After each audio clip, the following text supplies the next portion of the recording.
네, 지난번 설교 때 설교하기 전에 읽고 기도했었던 시편 말씀 그대로 오늘도 다시 한번 기도를 해보았습니다.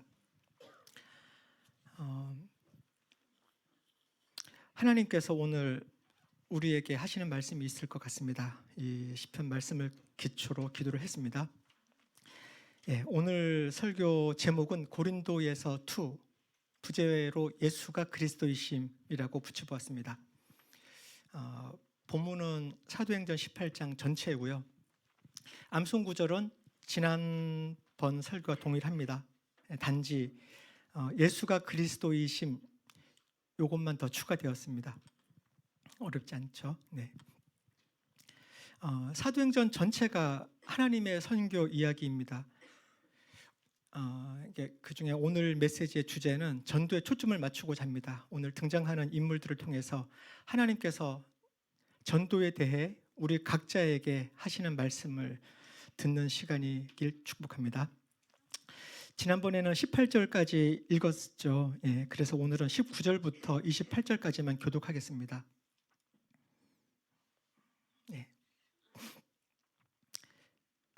19절부터 제가 먼저 읽겠습니다. 그 일행은 에베소에 이르렀다. 바울은 그 두 사람을 떼어놓고 자기 혼자 회당에 들어가서 유대 사람과 토론하였다.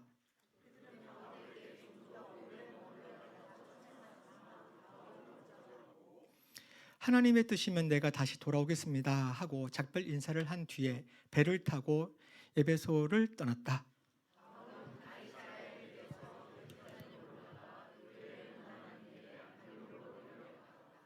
바울은 얼마 동안 거기에 있다가 그곳을 떠나 갈라디아 지방과 부르기아 지방을 차례로 두루 다니면서 모든 신도를 굳세게 하였다.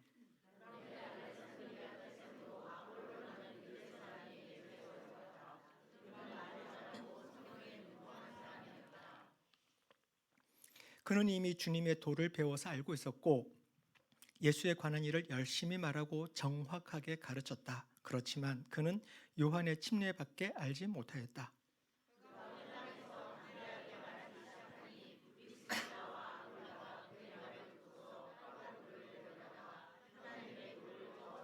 설명해 주었다.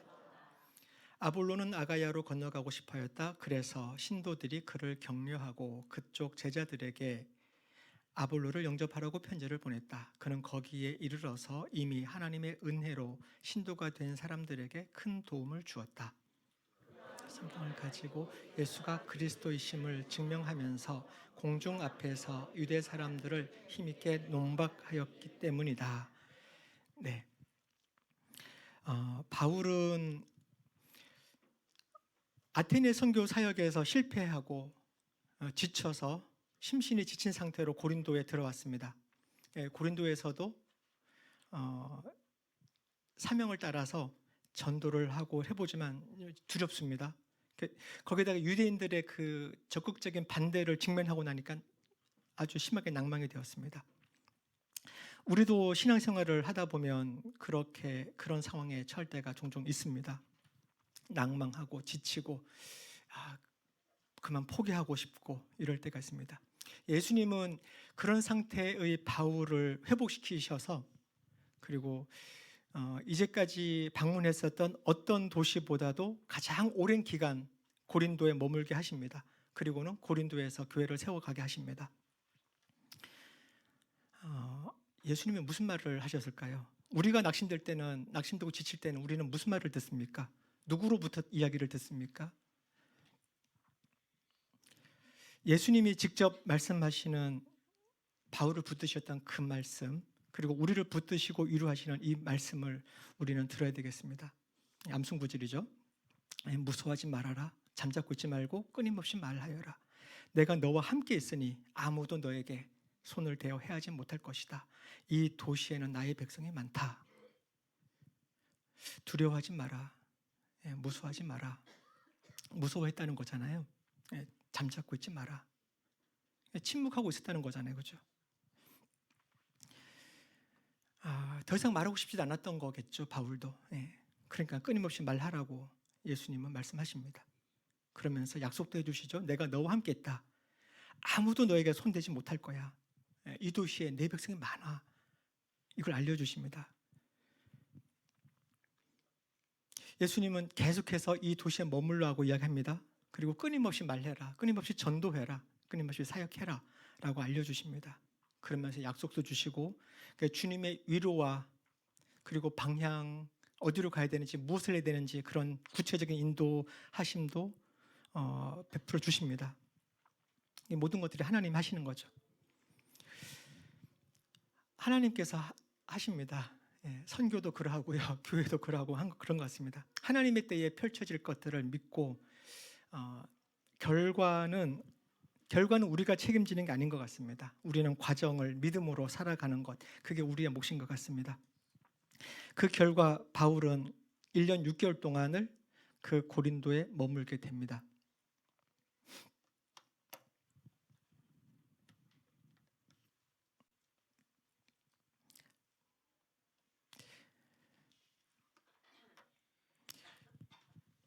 고린도에 머물면서 쓰게 된 편지가 데살로니가 전후서입니다. 그리고 그렇게 세워진 교회가 오늘 본문에 살펴볼 고린도 교회였습니다. 이 9절 10절에 있는 예수님의 이 말씀이 우리 교회와 그리고 각 가정과 각 개인의 삶 가운데도 들려지기를, 그 음성을 들을 수 있기를 축복합니다.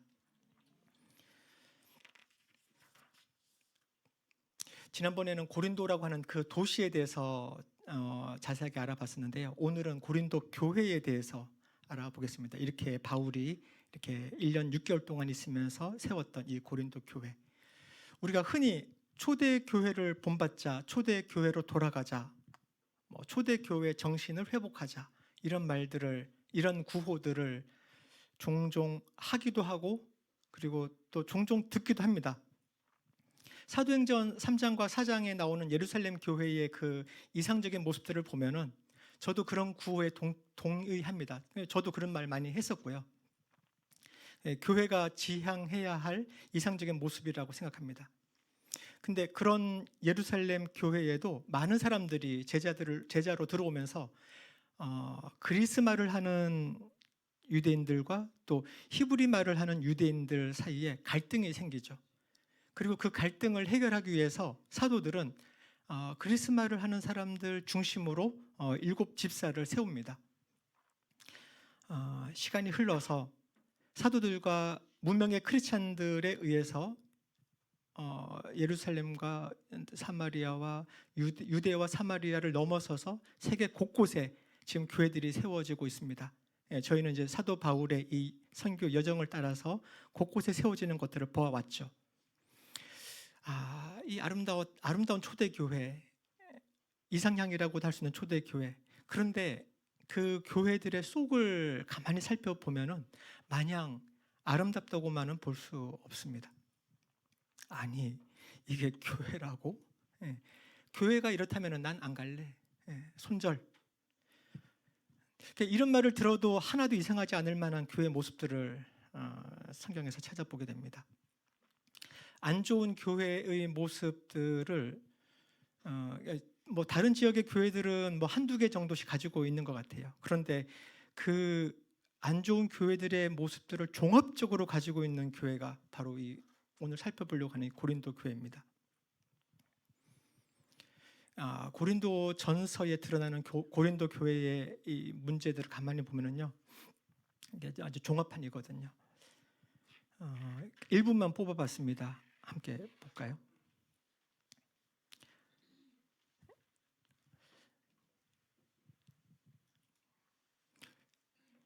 이게 너무 교회를 디스하는 것 같아서 살짝만 보고 넘어갈까 하다가 그래도 고린도 전서에 전부 다 나와 있는 이야기들이거든요. 고린도 교회에는 당파 분쟁이 있었습니다. 나는 바울파, 너는 아볼로파냐? 아니야, 우리는 그리스도를 믿어야지. 그리스도파야 나는. 이런 겁니다. 이교도들이 보기에도 충격적인 그런 근친상간의 문제들도 있었고요. 성도 간의 사소한 문제로 소송까지 가는 세상 법정에 서는 그런 문제들도 비일비재했습니다. 결혼과 이혼에 관한 문제, 얼마나 많았으면 고린도전서 7장 전체를 쓰겠습니까? 우상에게 제물로 바쳐졌던 고기를 먹는 것에 대한 문제들, 약과죠. 예배와 영적 은사 사용에 관한 다양한 문제들이 있었기 때문에 우리가 알고 있는 그 유명한 사랑장이 있는 겁니다. 일부 교인들은 부활의 실제를 부인하는 그런 이단에 이렇게 연루되기도 합니다. 그 교인들 중에 일부는 그 도시에 만연한 성적 타락에 연루된 적이 있었고요. 완전히 끊지 못하는 그런 상황들도 있습니다. 또 다른 일부는 우상숭배, 도둑질, 술취함, 또는 그리스 사상에 심취해서 지금 진리를 분간하지 못하는 미성숙하고 교만하고 거만하고 자랑, 분열, 다툼, 이 모든 일들이 이 고린도 교회에 다 있었습니다. 그런데 하나님은 이렇게 문제투성이인 고린도 사람들을 한 사람 한 사람, 한 영혼 한 영혼을 구원해서 교회로 부르시고 하나님의 백성으로 삼으셨습니다. 이 도시에는 나의 백성이 많다. 이게 예수님의 말씀이잖아요. 이 도시에 나의 백성이 많다. 이런 사람들을 한 사람 한 사람 부르신 겁니다. 이렇게 고린도 교회와 우리 나진맘 하나교회를 비교해 보면 적어도 우리는 고린도 교회보다는 낫죠, 그죠? 뭐 이런 문제들이 전혀 없진 않지만 그래도 훨씬 낫죠. 저는 훨씬 좋은 교회라고 생각합니다. 그렇다고 뭐 잘났다고 막 뽐낼 정도인지는 모르겠습니다. 뽐내고 싶은데요, 저는 이제 자부심도 있고 뽐내고 싶고 그렇긴 한데 또 뽐내면 여기 자랑에 걸리잖아요.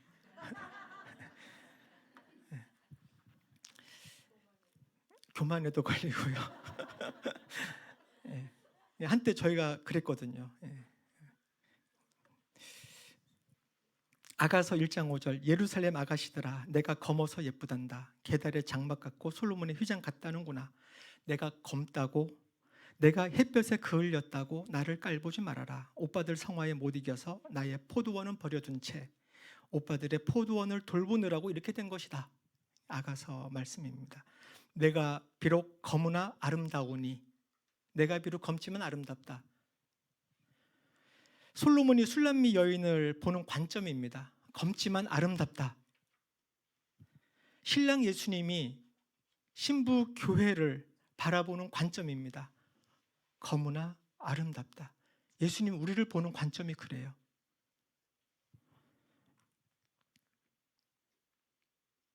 예수님이 검지만 아름답다고 했으니까 이 수많은 문제들 그냥 면죄부를 주자고? 아닙니다. 이 문제들이 있어도 괜찮다? 절대 아니죠. 그런 말은 아닙니다. 교회는 예수님 안에서 예수님의 장성한 분량까지 성숙해져야 합니다. 성숙하고 거룩한 신부로 단장되어야 합니다. 예수님께서 예수님의 신부인 교회를 성숙하고 거룩한 신부로 빚어 가십니다. 지금도 과정 중에 있지요. 우리도 그렇죠. 그런데 검다고 조롱하고 판단하고 비평하고 비평을 넘어서 비난하고 그래서 시험 들고 그래서 교회를 떠나고 그리고 손절 이렇게 할 일이 아니라는 거죠. 신부 교회가 비록 검지만 아름답다고 하신 신랑 예수님의 관점으로 교회를 보고 그 문제들을 하나님 앞에 가지고 나와서 하나님 이거 해결해 주세요 라고 기도하면서 중보하며 교회를 세워가야 하는 것입니다. 사도 바울이 고린도에 있는 동안 이렇게 이 본문들을 쭉 살펴보면은요, 이 고린도에 1년 6개월이나 있었잖아요. 그 동안에 뭐 귀신을 쫓아냈다라든지 아니면 어떤 병이 나았다라든지 뭔가 이런 누구나도 이렇게 확 쏠릴 만한 그런 이적과 기사 이런 것들은 없었던 것 같아요. 있었을 수도 있는데 여기에 적어도 오늘 이 본문에는 기록되어 있지 않습니다.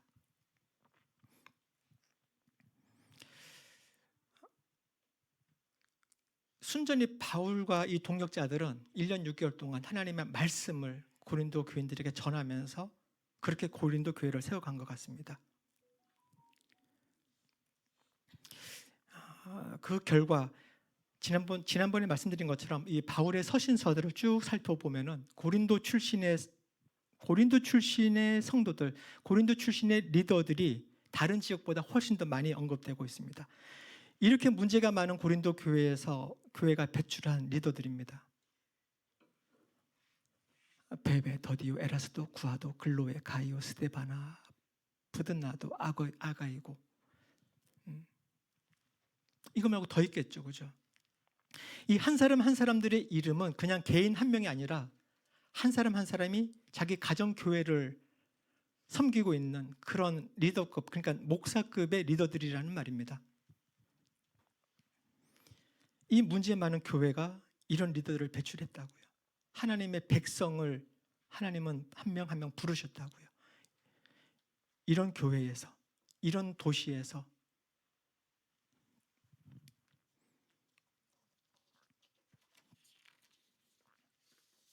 저도 이 성에 백성이 많다, 내 백성이 많다라는 예수님의 말씀에 따라서 이 동네에 많다는 거잖아요. 대학동에, 서울대 캠퍼스에, 숭실대 캠퍼스에 많다는 거잖아요.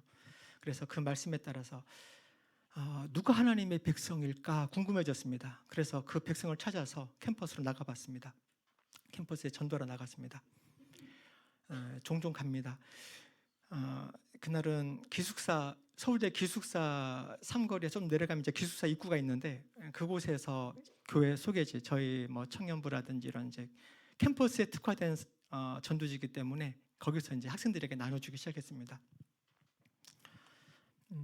장소 선정을 잘 해야 돼요. 이렇게. 중간에 이렇게 막 새는 길 없이 딱 그 길목에 딱 서서 횡단보도 건너도 여길 딱 지나가야 되고 내려오더라도 지나가야 되고 여길 안 거치고는 이제 못 지나가는 그곳에 딱 섰습니다. 이렇게 나눠주죠. 얼굴 이렇게 표정 아주 이렇게 잘해서요. 나눠줍니다. 제가 설문조사를 해보려고 했더니 한 9명 정도 했는데 전부 다 실패했어요. 뭐 될 리가 없죠. 저러도 안 하겠어요, 그죠?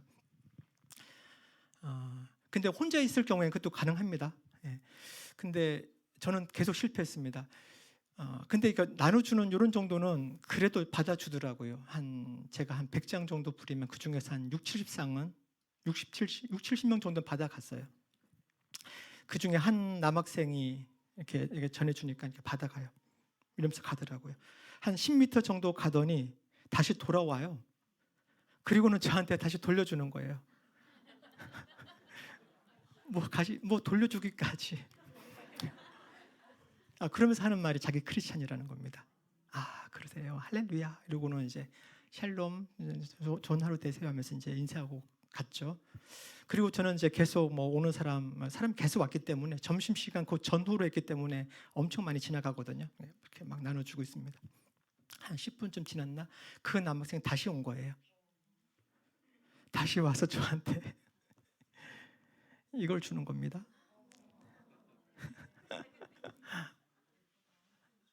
블랙 하니 어쩌고 저 티랑 자유시간, kitkat, 초콜릿 이런 거를 2개씩 주었습니다. 제가 1개씩 먹고 가지고 와서 사진 찍어 놓은 거예요. 이걸 왜 나한테 주냐고. 학생이 혹시 대학원생이냐고. 그래 돈이 있어서 사주는 거냐. 학부생이래요. 아니 학부생이 무슨 돈이 있다고. 내가 사줘야지 하면서 막 했더니 아니 자기는 근데 나이가 좀 연식이 있어 보였거든요. 어떻게 되냐? 몇 학년이냐? 자기는 고난을 당해서 지금 오랫동안 학교를 다니는 중이라고.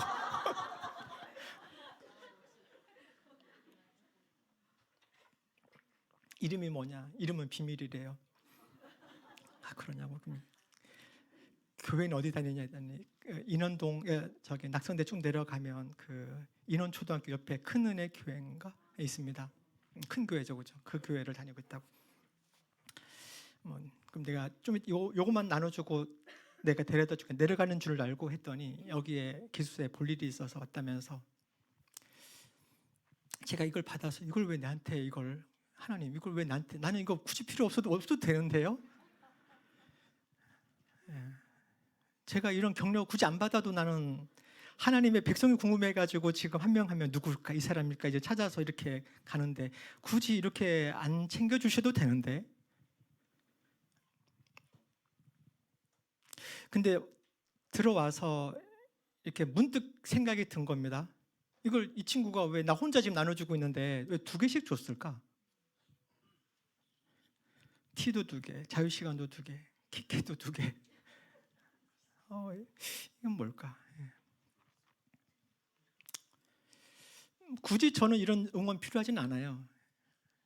하나님도 아실 텐데 왜 굳이 2개씩 챙겨줬을까? 이건 저만을 위한 게 아니라 함께 전도의 현장에 나올 누군가를 응원하는 하나님의 그런 초청 같은 이런 거라고 그냥 혼자 생각을 해보았습니다. 그걸 격려하는, 우리 낮은 마음 하나 교회를 격려하는 하나님의 손길, 하나님의 손길이라고 생각이 되었습니다. 한 명 한 명, 한 영혼이 교회 하나를 이끌어갈 그런 리더가 될 수 있다는 소망을 가지고 지역으로, 캠퍼스로 전도를 나가봅니다. 그 대열에 우리 모든 성도님들이 동참했으면 좋겠습니다. 우리 교회에는 기존의 교회, 선교, 환우를 위한 중보기도팀이 가동되고 있죠. 기도를 원하시는 분은 누구든 중보팀에 신청 참여하실 수 있습니다. 교회 사무실로 연락을 주시면 됩니다. 특히 이번에 지역과 캠퍼스 전도를 위한 거기에 특화된 그런 중보기도팀을 신설했고 그리고 모집하고 있습니다. 지금 여러분들이 지금 참여하고 있고요. 이게 전도를 하러 나가는데 이 중보팀의 지원을 받으니까 큰 힘이 됩니다. 하나님께서 이렇게 기도하기를 기다리셨다라는 생각이 들 정도로 이 영적인 기류가 이렇게 바뀌어가는 것을 느낍니다. 이게 바울 사도가 아덴에서는 혼자 사역을 했잖아요. 열매가 좀 적었죠. 혼자였지만 멀리 안디옥 교회, 바울을 파송했었던 안디옥 교회에서는 계속해서 중보했을 것입니다. 그렇지만 현장에서 혼자서 뭔가 할 때는 그렇게 쉽진 않은 거예요. 고린도에서 바울 혼자가 아니죠. 브리스길라, 아굴라 부부가 있고요. 그리고 마케도니아에서 내려온 디모데와 실라도 있습니다. 그리고 디도 유스두라든지 이제 전향한 회당장 그리스보도 있고, 그리고 이제 계속해서 한 명 한 명 지금 하나님께서 하나님의 백성들을 불러 모으고 계십니다. 바울이 혼자가 아닙니다. 이제 무엇보다도 예수님께서 함께 하시겠다는 약속의 말씀도 있잖아요. 바울이 혼자 할 때는 그렇게 크게 열매가 많지는 않았는데 우리는 혼자가 아니잖아요. 제가 제 혼자가 아니잖아요. 여기 우리 전도사님들도 많으시고, 여기 집사님들도 많으시고, 우리 성도님들도 많고, 함께 하는 거잖아요. 예수님께서 동일하게 우리와 함께 하시겠다고 약속을 해주셨고, 어떤 해도 아무도 너에게 손을 대어 해하지 못할 것이라고 약속해 주셨고, 그리고 이 도시에 나의 백성이 많다라고, 그리고 그 백성 찾아내기, 이렇게 한번 해보자라고 하십니다.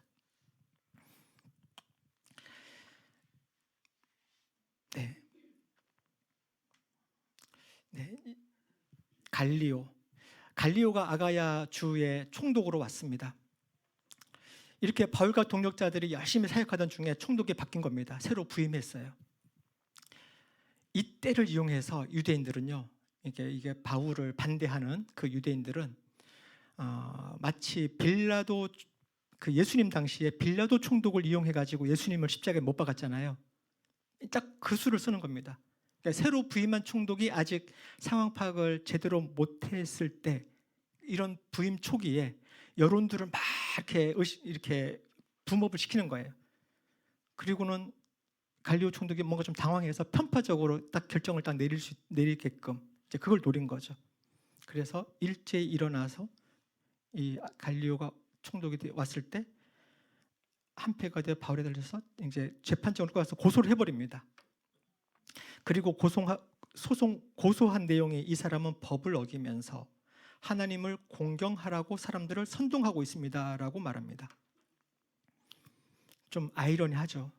하나님을 공경하라는 것은 유대인들 자신들이 하는 말 아닌가? 자신들도 이 말 하는 거잖아요. 그죠? 하나님을 공경하는 것. 하나님을 공경해야죠. 자기들이 주장하는 바이기도 한데 지금 그것을 들어서 지금 바울을 법을 어겼다라고 지금 고소한 겁니다.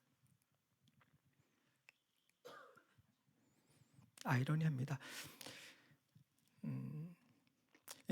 유대인들은 이거죠. 이제 바울이 전하는 그리스도교를 로마가 허용하지 않은 불법적인 종교다 이렇게 규정을 하고는 그렇게 해서 총독으로부터 그런 판결을 끌어내면 이제 바울의 이 전도 활동을 금지시키고 이제 못하게끔 하겠다 이건 거거든요. 근데 갈리오 총독은 가만히 살펴보니까 바울이 뚜렷하게 로마 법을 위반한 건 아니에요.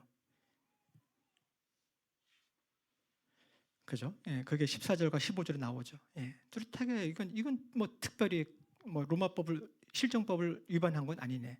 그리고 유대인들의 고수 내용을 가만히 들어봤더니 이건 자기들의 종교 문제지 총독인 자기가 딱 관여해가지고 뭐 이래라 저래라 할 그런 성질 자체가 아니군 하고 이제 파악됐습니다. 그래서 그냥 소송을 기각해버립니다. 15절에 너희들이 낸 문제 이게 뭐냐? 언어냐 명칭이냐 여러분들 율법이냐 이거거든요. 이 언어라는 건 로고스 말씀이거든요. 명칭이라는 것은 예수님을 뭐라고 칭하느냐 이거거든요. 예수님이 메시아냐 예수가 그리스도라고 지금 하는 거니까 그 명칭에 관한 거냐 또는 뭐 율법 너네 율법이면은 뭐 너네가 알아서 해라 이런 겁니다. 그러니까 이 언어와 명칭 율법 이 모든 것들은 본질적으로 종교적인 문제고 이거는 총독인 자기가 굳이 관여해서 어떻게 할 문제가 아니라는 것입니다. 그것을 파악하고는 그때 바울이 이제 변론을 하려고 하는데 이 변론 자체도 그냥 스탑을 시키고 그냥 기각을 해버립니다.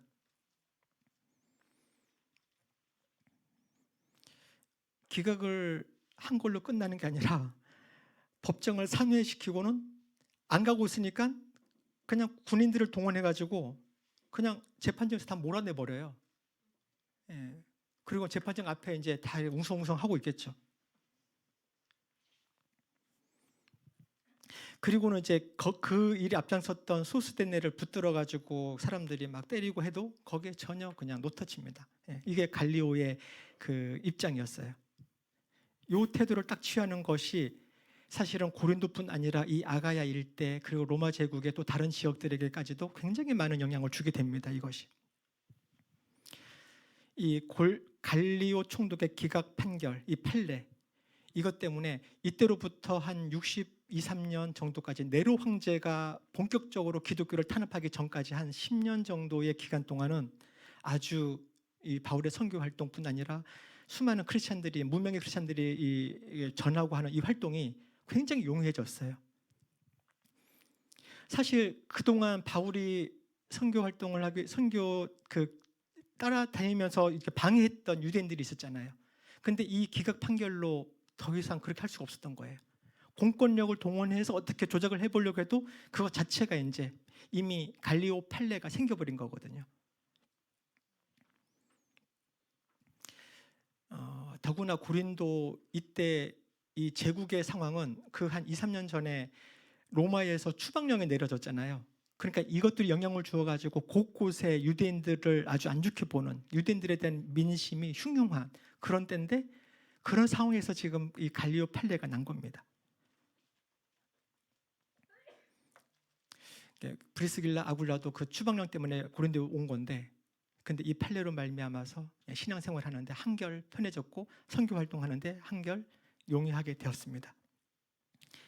유대인들의 이 음해가 오히려 전화위복이 되어버렸습니다. 예수님 약속하신 것 신실하게 지키셨죠. 아무도 너에게 손을 대어 해하지 못할 것이라는 약속 신실하게 이루셨습니다. 우리 교회가 가는 길에도 예수님의 이 약속은 유효합니다. 많은 문제와 어려움이 있겠지만 예수님이 함께 하심으로 능히 극복할 수 있는 힘을 주실 것입니다.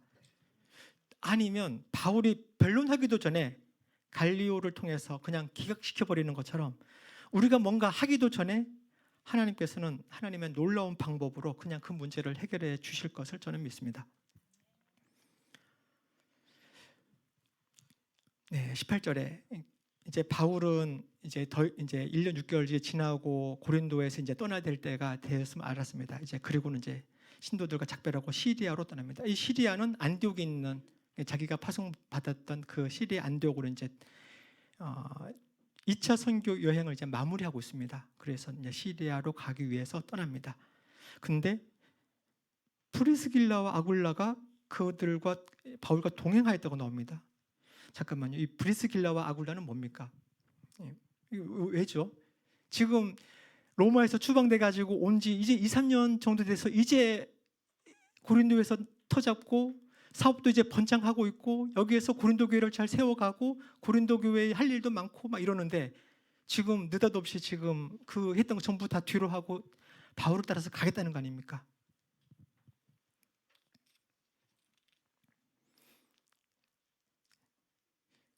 로마에서 쫓겨날 때, 추방령 때문에 쫓겨날 때 하나님 저한테 왜 이러세요? 이런 질문했었던 브리스길라, 아굴라. 하나님 살아 계신 건 맞아요. 제가 하나님 그렇게 잘생겼는데 이런 일이 도대체 왜 이렇게 생기냐고요. 그죠? 하나님의 생사 여부가 궁금해지고 원망하는 마음도 있었고 그러니까 이해도 안 되고 앞날이 전망도 안 되고 이해 불가, 전망 불가. 그러니까 낯선 곳, 낯선 땅, 미지의 땅에 이 고린도에 와서 그러니까 전체 그림이 보이지가 않으니까 두려움은 더 큰 거죠. 그래도 다행히 고린도에서 이 천막 사업은 반응이 좋았습니다. 그래서 2, 3년 열심히 했더니 제법 기반을 잡아서 이제 좀 뭐 이렇게 편하게 좀 지낼 수 있으려나 하던 그런 때입니다.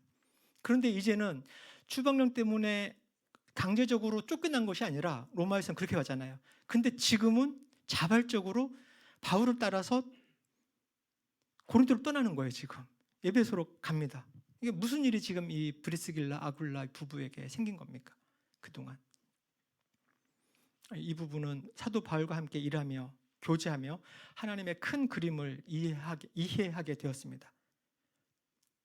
로마에서 추방돼서 나올 때는 도무지 몰랐던, 이해가 안 됐던 그것이 고린도에서 바울을 만나고 그리고 바울과 함께 교제하며 또 사역하며 그리고 하나님께서 그런 관점에서 하나님이 어떻게 이걸 경영해 나가시는지에 대한 관점을 갖게 된 겁니다.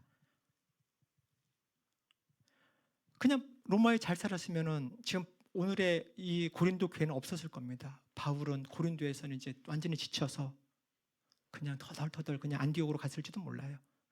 근데 브리스길라 아굴라가 있어서 사업체를 가지고 있고 왜 하필이면 같은 동종 업계의 사람이에요. 그죠? 이 모든 것들이 하나님의 큰 그림 속에 있구나 하는 것을 보게 되는 겁니다. 그리고 그것을 넘어서는 하나님의 전체 그림을 좀 더 이해를 하게 된 거예요. 내가 일해서 돈 벌고 이걸로 그냥 한 교회를 세우고 섬기고 이걸 넘어서는 하나님의 전체 그림을 더 보게 되는 겁니다. 그걸 비전으로 잡은 겁니다.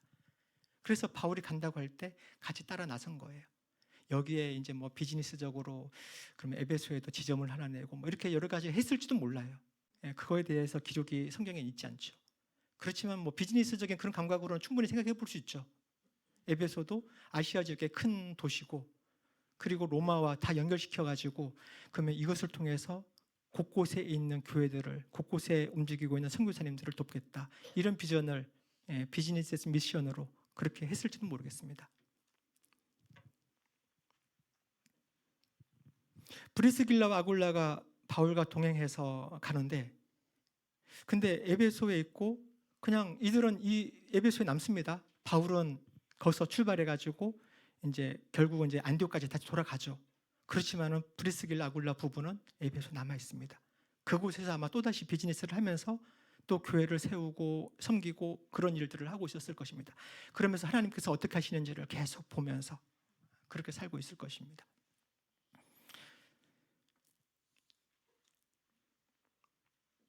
먼저 그의 나라와 의를 구하는 삶, 그것을 몸으로 체화한 거죠. 이 부부에게는 사업도 하나님 나라와 의를 구하기 위해서 하는 것이 되었습니다. 그런 분들은 우리 교회에 너무 많아요. 그러니까 제가 자부심 뿜뿜 이렇게 안 하겠습니까? 겸손하게 해야 될 텐데 2절에서는 남편은 아굴라가 먼저 언급되는데 요 이후에는 브리스길라가 먼저 언급됩니다. 아내인 브리스길라가 먼저 언급되는데 뭐 둘 다 열심히였을 거예요. 그렇지만 교회 사역에 있어서는 브리스길라가 더 많은 역할을 한 것으로 보입니다. 아무래도 남편인 아굴라 사장님은 좀 더 사업체에 신경을 쓰면서 또 교회를 이렇게 서포트하고 아내를 이렇게 서포트하는 그렇게 하지 않았을까 싶습니다. 우리는 우선순위를 어디에 두고 있습니까? 살면서 비즈니스, 뭐 자녀 양육, 이걸 하든 저걸 하든 먼저 그의 나라와 그의 의를 구하는 것입니다. 네.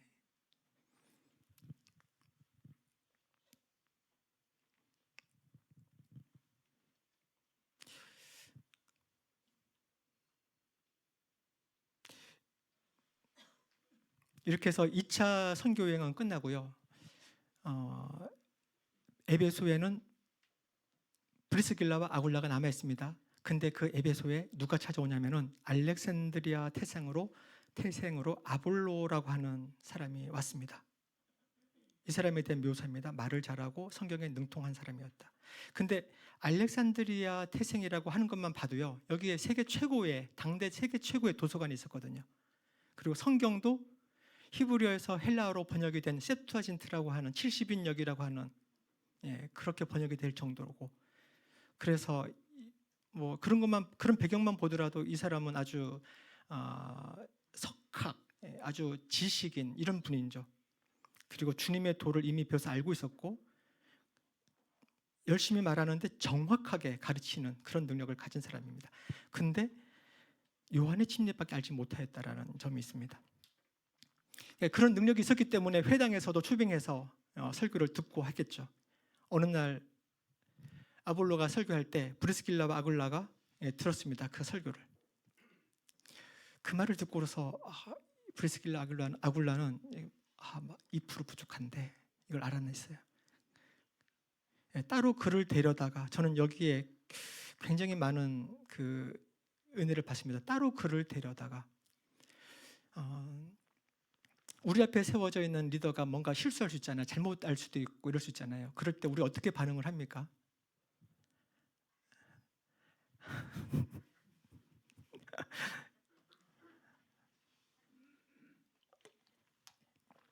대놓고 하거나, 아니면 대놓고 안 하더라도 뒤에 가서 그거 틀린 거 알지? 아유 그거 빼 이러면서 이제 수곤 이렇게 하거나. 근데 이 부부는 따로 그를 데려다가라고 하는 거예요. 아마 부부간에 얘기를 했을 거예요. 여보 하면서 아볼로 목사님이라고 하죠. 아볼로 목사님 말씀 참 좋던데 근데 2%좀 부족한 것 같지, 그지? 이러면서 우리가 바울 사도한테 배우기로는 성령, 침례 이런 것들도 있었는데 그것은 잘 모르시는 것 같아. 그래서 아마 집에 초청도 하고 아주 정중하게 이렇게 해서 여차저차 설명을 했을 것 같아요. 그렇게 해서 이 도를 더 자세하게 설명을 해준 거죠. 브리스길라와 아굴라 부부는 이러한데, 그러면 이것을 듣는 아볼로는 또 어떨까요? 아볼로는 본인이 알렉산드리아 출신이고 이미 성경에서는 도통하고 그 지식적인 측면에서는 지금 평신도에 불과한 브리스길라 아굴라보다 훨씬 더 많이 알고 있고, 그런데 감히 나한테 뭘 이 사람들 이렇게 할 수도 있잖아요, 그죠? 아볼로는 그렇게 하지 않았던 것 같아요. 그것을 내가 뭔가 부족했던 게 이거였구나 하면서 바로 알아듣고 자기가 알고 있었던 그 모든 지식에 맞춰서 부족했던 이걸 채웁니다. 그리고 그것을 가지고 에베소에서도 이렇게 증거하고, 거기에 힘을 느끼고 사람들이, 고린도에서 왔던 에베소에 살고 있던 사람들이 초청을 하는 거예요. 우리 고향에 가서 사역을 좀 해주세요. 거기 도움이 필요합니다. 그래서 아가야, 고린도로 건너갑니다. 그리고는 이미 하나님의 은혜로 신도가 된 사람들, 기존 신자들이죠. 이들에게 큰 도움이 됩니다. 바울 같은 경우에는 이제 불신자들을 대상으로 해서 전도를 했다면, 아볼로는 기신자들을 대상으로 해서 이제 양육하고 이런 사역들에 좀 더 특화된 인물인 것 같습니다. 바울도 인정하잖아요, 그죠? 나는 심었고 아볼로는 물을 주었다, 이렇게 표현을 하죠. 그가 성경을 가지고 예수가 그리스도이심을 증명합니다. 예수가 그리스도이심, 오늘 암송 구절입니다. 요것만 외우시면 돼요. 예수가 그리스도이심. 전부 다 외웠죠. 예수가 그리스도이심.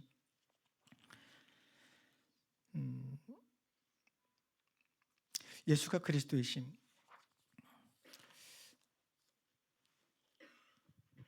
근데 아볼로가 강조한 이 메시지는요, 이미 바울이 고린도에서 예수가 그리스도이심을 증언했다고 했잖아요, 그죠? 바울이 증언했었던 전했던 그 복음의 핵심 메시지는 예수가 그리스도이시다라는 겁니다. 아볼로가 전했던 핵심 메시지도 예수가 그리스도이시라는 겁니다.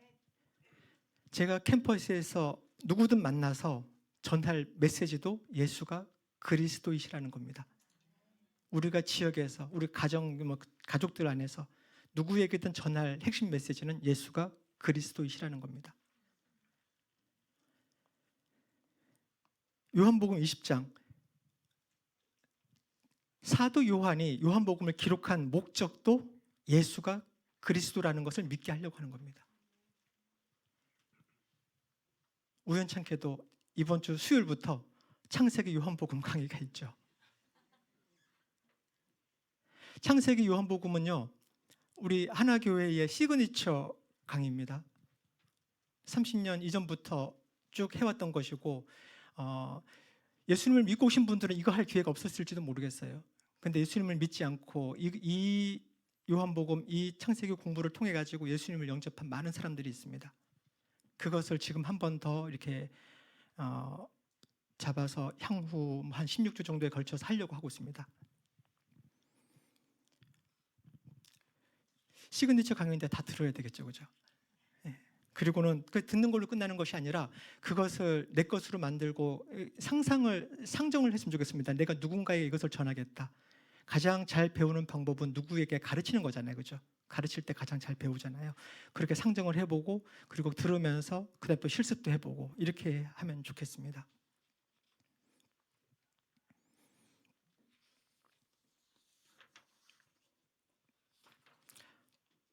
네. 근데 예수가 그리스도 이게 무슨 말일까?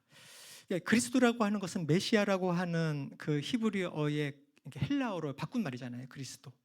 메시아는 구원자 아닙니까? 그리고 구약에 기름을 부은 자 이런 뜻인데, 기름을 부은 자는 세 직능이 있습니다. 왕, 제사장, 선지자. 그러니까 예수님께서 우리에게 왕이 되시고 우리에게 선지자가 되시고 우리의 제사장이 되신다는 이 말씀이거든요.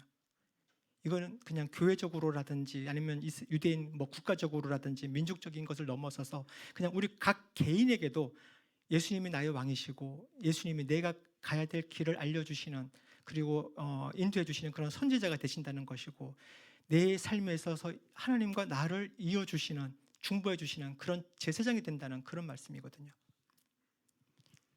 그것이 유대인들에게는 더더구나 확실하게 와닿는 것이 구약 성경 내내 선포하는 것이 예수가 그리스도가 올 것이다, 메시아가 올 것이다 이거잖아요. 그런데 그 메시아가 바로 그리스도다, 예수다, 이 말씀입니다. 이것을 각자의 언어들로 바꾸어서 여러분들 주변에 있는 믿지 않는 분들에게 이걸 전해야 되는 겁니다. 이게 우리가 전해야 될 핵심 메시지입니다. 네, 말씀을 정리하겠습니다. 오늘 나온 이 본문에서 살펴본 사도 바울이라든지 브리스길라 아굴라라든지 아볼로라든지 이 모든 사람들은 자기들의 모든 걸 전부 다 사용해서 전도하는 일들에 열심이었던 것 같아요. 그렇지만은 그들만의 힘으로 된 건 아닙니다. 중보하는 사람들이 있었고 여기저기 돕는 사람들이 있었고, 근데 그 위에 그 바탕에는 하나님께서 직접 하고 계신 거예요. 제도를 바꿔버린다든지 돕는 손길들을 보낸다든지 이런 것. 우리가 전도한다고 하면은 좀 부담이 있을 수도 있습니다. 내가 전도해서 영접시키는 것까지 이렇게 생각을 하면. 근데 영접은 우리의 몫이 아닙니다. 우리는 그냥 전하는 것 가지고 영접하고 안 하고는 그 사람의 몫이고 성령님께서 하실 일입니다. 그렇기 때문에 이렇게 전하는 거에 부담 전혀 가질 필요 없고, 누가 하나님의 백성일까? 여기에 대한 궁금함을 가지고 이렇게 접근해 보면 좋겠습니다. 그 일들을 통해서 하나님께서는 놀라운 일들을 우리 교회에 행하실 것입니다. 찬양하겠습니다. 우리는 누구도 본 적이 없는 이 일들을 우리는 보게 될 텐데, 그것은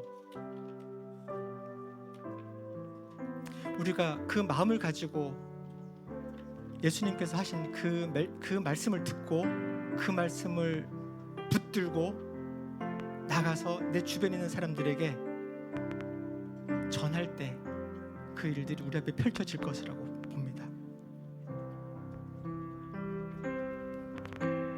자, 일어서서 적이 없는 새로운 일이 지금 이 땅 위에 일어나네. 누구도 들은 적 없는 놀라운 일이 지금 일어나네. 누구도 본 적이 없는, 누구도 본 적이 없는 새로운 일이 지금 이 땅 위에 일어나네. 누구도 들은 적 없는 놀라운 일이 지금 일어나네. 기도는 반드시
시간 일어나네. 바로 이 시간 일어나. 지금 이 땅에 일어나네. 지금 이 땅에 일어나네. 눈을 감고 기도하겠습니다. 내 주변에 있는 하나님의 백성, 이 도시에 있는, 이 동네에 있는 하나님의 백성, 그 하나님의 백성을 찾아가겠습니다. 누군지 궁금합니다. 보여주세요. 알려주세요. 그에게 예수가 그리스도이시라는 것을 전하겠습니다. 나의 왕이 되셨고 나의 선지자, 나의 제사장이 되셨던 주님, 제가 예수님을 만나고 나서 저의 문제가 해결되었습니다. 저의 꼬인 관계들이 풀어졌습니다. 제가 예수님을 만나고 나서 기쁨 없던 제 삶에 기쁨이 생겼습니다. 예수님을 알지 못했을 때 내가 왜 사는지, 내 삶의 목적이 무엇인지를 알지 못했었는데 예수님이 나의 삶의 이유가 되셨고 목적이 되셨습니다. 그 경험이 저에게 있습니다. 생생합니다. 이것을 제 주변에 있는 주님의 백성에게 전하겠습니다. 그렇게 결단합니다. 주님, 저는 전하겠습니다. 성령 하나님, 그 영혼에게 역사하셔서 예수 그리스도를 그 영혼의 그리스도로 주님 영접할 수 있도록 역사하여 주십시오. 이런 간증이 우리 낮은맘 하나교회 모든 셀들 가운데 계속해서 간증이 꼬리에 꼬리를 물게 하여 주십시오. 주님, 이 시간 기도합니다. 우리 지체들 가운데 아픈 사람들이 있습니다. 돌발성 난청으로 고통 중에 있는 지체들이 있습니다. 직장암으로, 유방암으로, 폐암으로 의식 없이 요양병원에 있는 분들도 있습니다. 뇌졸중과 뇌종양,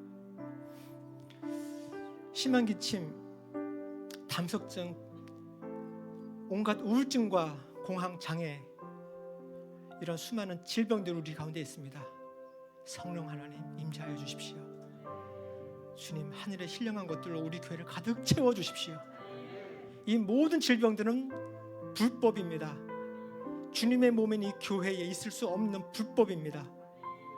나사렛 예수 그리스도 이름, 그 이름의 권세로 명하니 이 모든 불법들은 낮은 맘 하나 교회에서 떠나갈지어다. 성령 하나님 역사하여 주십시오. 검지만 아름답다고 해주신 우리 낮은 맘 하나 교회, 검지만 이 단어를 뗄 수 있도록 주님, 저희가 주님 앞에 더 나아가겠습니다. 아름다운 주님의 신부로 서겠습니다. 그러나 그것이 우리의 힘으로 되지 않는다는 것도 압니다. 주님 도와주세요. 주님 도와주세요. 주님의 거룩한 그리고 순결한 그리고 아름다운 신부로 저희들을 단장하여 주십시오. 그렇게 주님을 만나기 원합니다. 감사합니다.